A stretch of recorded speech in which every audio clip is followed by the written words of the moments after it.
রমজান মাসে মাইকে ডাকাডাকির বিষয় ইসলাম কি বলে এটা জানা দরকার আছে না? এই যে রমজানে যে মাইকে ডাকি, রসুল কি ডাকছেন? বলেন, রসুল ডাকছেন? ডাকেন নাই। রসুলের যুগে মাইক ছিল না, ডাকেন নাই। থাকলে হয়তো ডাকতেন, সেটা ভিন্ন কথা।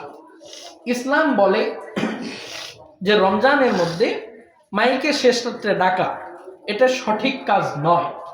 হারাম কিন্তু বলিনি, বুঝলেন? হারাম বলছি, বাকি ভালো কাজ না। সুন্নাত কাজ কি? একই জিনিস, ডাকার একটা সুন্নাত তরিকা আছে। সেটা কি জানেন? নিজে উঠবো, পাশের বাড়ির মানুষের জাগাই দিবে, এটা হলো সুন্নাত তরিকা। তবে মাইকে ডাকা এটা হারাম না, এটা ডাকলে সওয়াবও নাই। কেউ যদি মনে করে যে আমি রমজানে মাইকে ডাক দিয়ে দিলাম, মানুষ উঠলো, উঠে রোজা রাখলো, সওয়াব পাইলাম, এটার কোনো সওয়াব নেই। ডাকার বিধান আল্লাহ তাআলা চাইলে নামাজের 5 ওয়াক্ত নামাজের আগে আজান দিছে।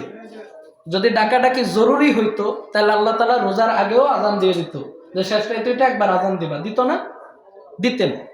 কিন্তু আল্লাহ তাআলা এটা দেন নাই। এখন তাহলে আমরা কেন ডাকবো?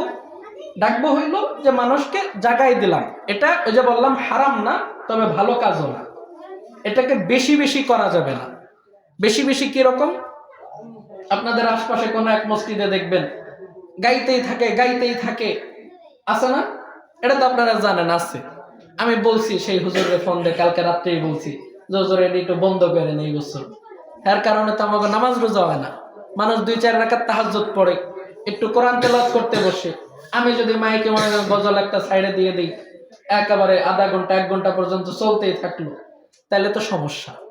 বিশেষ করে যাদের বাসায় ছোট ছোট বাচ্চা কাচ্চা আছে, এই বাচ্চা কাচ্চা শেষ রাতে উঠে যাওয়া, এটা যে কত ঝামেলার, এটা যার বাসায় বাচ্চা আছে সে সবচাইতে ভালো বুঝেন। এজন্য অতিরিক্ত করা যাবে না।